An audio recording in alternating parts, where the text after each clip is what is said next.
Hey guys, what's going on? You join me in my fishing room today, not out on a boat, unfortunately. Now, as much of you guys might know, if you've been watching the news, there has been some torrential flooding in my area. Luckily, where I live, we're sort of elevated, so we haven't got much of it, but in town, it is absolutely manic. We've gotten meters of rain within a week. The dam's now somewhere sitting at around 240%, and there's more rain expected, so it is nervous times coming. But I went for a bit of a drive this morning to sort of assess the damage, and I really feel for the guys that are at the low-lying areas of the city. It's really catastrophic. I'll actually roll a clip now that I took on my phone, so I apologise if the quality's not that good, of one of the local weirs where it is absolutely roaring over. But I'll show you now.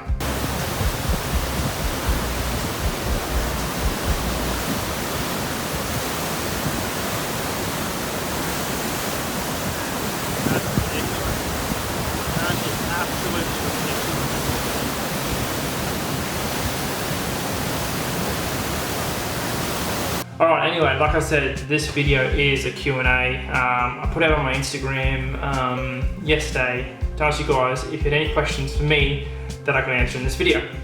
Now, if you didn't manage to get on my Instagram to ask a question, please just leave a comment below and I'll try and answer it as quickly and as best as I can. But let's get started. First question. What are your thoughts on the 2019 Stella, and are you interested in buying one? So for you guys that don't know, it's a Shimano Stella, probably the apex spinning reel in the Shimano range. I absolutely love them. They're my favourite reel. I have a 10,000, a 14,000 and a 18,000. Hang on, I'll just grab one. So that's what they look like. You guys might have seen, or you would have definitely seen them on my videos. I absolutely love them as a reel. They're absolutely fantastic. But will I be buying a 2019 one? Probably not, I'd say, just because my ones are fantastic and they do the job, and I look after my reels really well, get them serviced once a year, so really for me there's no need to get the 2019 ones, but they do look really sick. Alright, second question. How much do you miss my annoying ass? That's from the man, the myth, the legend, Lawson Lindsay. Heaps, man, you know that. Can't wait for you to come back, guys, this year for us to crush it some more. From Jaden, when did you start serious fishing? I've fished my whole life, man. I started fishing when I was 3 years old. Caught my first fish, which was a jewfish in South Africa, and from that I've been hooked. I've fished my whole entire life. Grew up with boats, grew up fishing wherever I can. Absolutely love it. So when did I start seriously fishing? Probably when I was more independent. So when I got my heat plates, I can go and fish for myself and didn't have to rely on mum or dad to drop me off. From Tom, are you planning on heading north anytime soon? Depends where you mean north, man. Like, I'm always open to traveling, always open to fishing in different places. So yeah, hit me up. If you want to go for a fish, let's do it. From Matthew, my biggest flathead. From where I live, we don't really normally get the monsters. My biggest flathead I got actually in Rockhampton, and it was 68 centimeters, and I jigged it up 13 meters of water on a reef on a vibe chasing jewfish, so that was pretty cool. Have I ever fished the outer reefs of Cairns? Yes, I have. If you guys saw the video where I posted us jigging for dogtooth tuna and we got some rosy jobfish and stuff, that was actually off the reefs of Cairns. So I love it up there. Cannot wait to get it back up there, just smack them again. Caleb asks, can I take him fishing? Yeah, man, of course. I'm all about including, you know, as many people as possible and sharing this great passion that we all have. So definitely I'm not about, you know, taking specific people. Anyone that wants to go fishing, I'm 100% open to it. I think it's fantastic how it brings people together. What's your dream fish to catch and where? From Matt.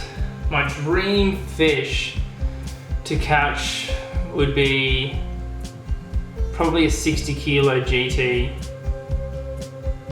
in southern Oman, I'd say. I only say southern Oman because I know they're there, but I know that there's places around Australia you can catch them as well, but probably a 60 kg GT. biggest jack, 48 centimeters. Caught him in a tiny little creek locally here. Freaking awesome. Yeah, this is before I sort of started seriously filming, so I don't have the footage for him, but he was a very cool fish. From Brody, would you ever take a subscriber out fishing? Absolutely. Like I said before, doesn't matter who you are, doesn't matter if you're a subscriber or not. If you want to go fishing, hit me up, we'll go fishing. Definitely. It's all about bringing people together and smashing fish. From Jack's Fishing asks, have you ever tried using rat lures? Because I picked one up and now it is my favorite lure. I have, man. I actually used them a while ago to chase jacks, and they worked really well. So yeah, I haven't tried them on barras yet, but they're pretty cool. Great lures. From Tom, what do you mean by the pressure points of snags? Right, this is a question I get asked a fair bit. So what a pressure point is let's just say this bit of braid here is the snag, right? And the current is traveling this way. The pressure point is where the current hits against the snag and creates a little bit of movement in the water, so a break in the current. And what happens is the jacks will actually sit like this, head first, same with barras, will sit head first into the current and actually wait for the bait fish to get stuck in the pressure point and get pushed down in front of their face, and they smoke it. So pressure point is snag, water moving this way, pushes against it, creates turbulence, water, jacks sit here, buff the bait, every time. What do I look for whilst targeting mangrove jacks? To be honest, just the tide. Any sort of snags will hold jacks. I've caught jacks off one little stick sitting on 100 meters of flat sand beach. I've caught jacks like you would have seen deep in the structure as well. So anyway, really just try to find bait, and I like sort of the run out tide as well. Will these rains fire up the ocean pelagics or turn them off the chew? From Weekends Outdoors. Tough question, man. Personally, I think anywhere inshore is going to be stuck for a while. Obviously, sort of for surface wise, salt's much denser than fresh water, so the fresh is going to sit on top of the salt.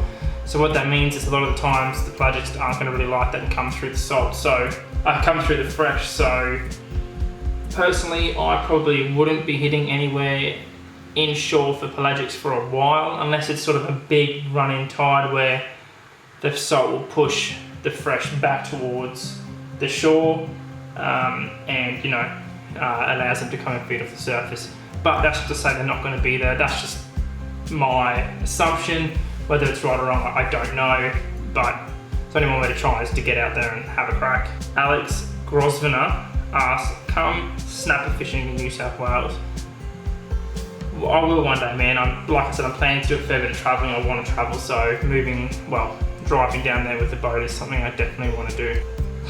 Ben 6 Allen. So if you guys don't know Ben, he's the guy that I went fishing with in the jigging video. He asks, if you are from Africa, why are you white? Man, you got to stop watching Mean Girls. Seriously. Favourite hard bodies for jacks and barra? That is a good one. I do love the Biharara for both species. Elephants eat peanuts. I took some big barras on the Biharara, but haven't managed to land them as they've thrown my lures. But jacks as well. I love the bait, but Weston's actually bringing out a new hard body too. I don't have any here, but I will show them in my next video. And they are absolutely fantastic. I get this question a lot actually, and thanks Jack for asking why did I sell the Sportsman, as I didn't have it for very long. Sportsman's a fantastic boat, very seaworthy, very dry, but for me, I've always wanted the Haynes 543 SF. It's been sort of like a mini dream boat for me, and I had the opportunity to grab one from Australian Marine Centre. Shout out to Rod, who looked after me amazingly. And it's just a boat I've always wanted, and I had an opportunity to get it, and I just jumped on it. So it's mainly the reason why. Because I want to do a fair bit of travelling, the Haynes was a little bit more suited to my lifestyle. From Just Due, it was, I don't know if I said that right. Any charters you can recommend chasing GTs and dogtooth out to the reef or Coral Sea? Yeah man, Nomads, good like that, obviously. Big Cat Reality Charters I've heard is really good as well. But just talk to a charter. They know people that are gonna go to these different areas and where you want to go and what you want to chase. So just talk to the local charters and they'll help you out. From ST Millsy the First, how do you pick lure colours for estuary jacks? I can never get right with the colour or right with the watercolour. So generally with mangrove jacks, I find red is a very, very good colour to start with. A lot of times jacks won't eat it because they're hungry. They'll eat it because they're aggressive and they feel as though it's another mangrove jack in their territory, and they'll hit it out of aggression. So if you want to sort of start off, try find a red lure or a red plastic. It's a good way to start. But once you sort of figure out how they're feeding, where they're feeding, what to do, you'll catch a jack on any coloured lure, any coloured plastic. Just put it in front of their face and they'll smoke it. If the jack's there, he will eat it. And then it asks, you can never get the colour right with the water. Generally, rule of thumb, the darker the dirtier the water, the darker the lure, the lighter the water, the lighter the lure. But like I said, jacks will eat any colour, anytime, anywhere. What's the best area around the local islands for big GTs? That's from tramping all over the world. It's hard to say, man. Depends on the current, depends on wind direction, depends on bait, depends on so much. Moon, they constantly move. They're a pelagic fish, so they're constantly on the move chasing bait, so you've just got to keep adjusting to wherever they are. But generally, like I said, hit a pressure point and find the bait. From Brendan Fenton asks, what is the best bait cast reel to buy in your opinion? Tough question, there are so many, but I've just recently bought the brand new Corrado DC. I absolutely love it. A little bit down. The only down thing about it is it only has 5 kilos of drag, but that's what you can thumb it for. Fantastic reel, love it. They are quite expensive though, so if you're not looking at spending that much money, a really, really, really good quality reel for a good price is the Tachulas. 250 bucks, really good. I've had this reel for years. It's got no line on it at the moment. Loved it, caught some really, really good fish on it. My only suggestions, if you do get one of these, get the bearings and drag updated. But other than that, freaking awesome. What is your biggest jack and barra? Like I said, biggest jack is 48 centimeters. My biggest barra is 103 out of Faust. Hooked some giants, but for some reason I have this curse. As soon as I hook them, I drop them. I don't know why, it just does. But 103 for barra is my biggest. Chandler Fishing. Now, you guys would have seen him in the videos that I've posted before. He's a bald guy, has a beard. He was in one of the jack videos. He says, do you love me? No, man. Nature. Bloody bone Mars. No, he's actually a really good lad. Top dude to fish with, and very, very good bloke. Dean West asks, how good will the fishing be in a few weeks after rain? Fantastic, man. We've been waiting for a massive rain for years to sort of flush out Hinchinbrook, flush out the local systems, allow the barra to have time to breed. I guess the good thing about all this rain at the moment is the fact that the pros or the commercial notice aren't really getting into the barra at the moment because of all the fresh and all the debris in the water, so the barra have time to sort of rest up and chill for a bit until and give them time to breed and stuff like that. So it's going to be very, very good in the next couple of weeks. George asks, when am I fishing in the Bundaberg area? Oh man, as soon as the rain clears up. Like I said, I plan on doing a lot of trips, so I'll definitely do something. Michael Glass asks, how long will it take for the barra to come back in the creeks after this rain? Man, that's like asking how long a piece of string is on. I've got no idea. I guess when the salinity and the salt level becomes right, they'll obviously move back in.